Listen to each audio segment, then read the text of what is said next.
Facebook တို့ YouTube တို့ TikTok တို့က music တွေ video တွေကိုကျွန်တော်တို့ရဲ့ mobile phone တွေပေါ့နော် Android phone ပဲဖြစ်ဖြစ် iOS phone ပဲဖြစ်ဖြစ်ဒီ phone တွေမှာအလွယ်တကူ download ဆွဲပြီးတော့နားထောင်လို့ရနိုင်မဲ့နီလန်ကောင်းလေးတွေကိုပြပမှာဖြစ်ပါတယ်ပထမဆုံးအနေနဲ့ကျွန်တော်ကဒီ mobile phone နဲ့ဝင်လိုက်မယ်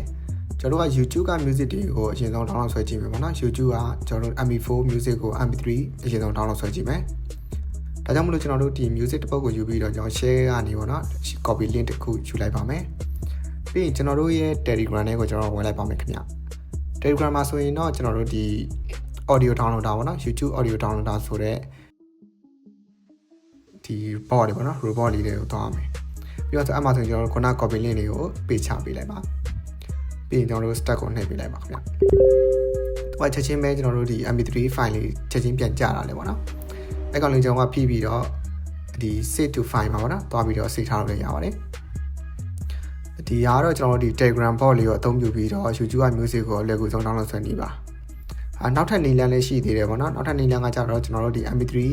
အမှုတ်ပိုင်းနဲ့ MP4 တွေကိုအလွယ်ကူဆုံး download ဆွဲလို့ရနိုင်မယ်အကြောင်းလေးကိုပြောပြပေးမယ်ဒါကတော့ကျွန်တော်တို့ဒီ YouTube က music တွေကို download ဆွဲတာဖြစ်ပါတယ်ဒုတိယနည်းလမ်းလေးဖြစ်တဲ့အတွက်ကြောင့်ကျွန်တော်တို့ဒီ application တစ်ခု download ဆွဲရမယ် App Store ကိုသွားပြီးတော့ကျွန်တော် Black Hole ဆိုတဲ့ application လေးတစ်ခု download ဆွဲရမှာဖြစ်ပါတယ်ခင်ဗျဒီ software ကိုတော့ကျွန်တော်တို့ဒီတခြား creator အများစု sharing လုပ်ပြီးသွားပြီလို့ထင်ပါတယ်ကျွန်တော်ကတခါလဲပေါ့နော်လက်စာနဲ့sharing လုပ်ပေးလို့ရအောင်ပြပြမှာဖြစ်ပါတယ်ဒီနေ့မှာတော့ကျွန်တော်ကဒီခုနက YouTube mobile နဲ့ TikTok တွေဝင်လိုက်မယ် TikTok တွေကကျွန်တော်တို့ music တစ်ပုဒ်ကိုအရင်ဆုံးပေါ့နော် copy ခုနပုံစံတိုင်းပဲ share ခလုတ်ကိုနှိပ်ပြီးတော့ copy link ယူလိုက်ဒီနေ့မှာတော့ကျွန်တော်ကဒီ Black Hole ကိုသုံးပြီးတော့ MP3 ကို download ဆွဲပေးမယ်copy link လေးတစ်ချက်လုပ်ပြီးပေါ့နော်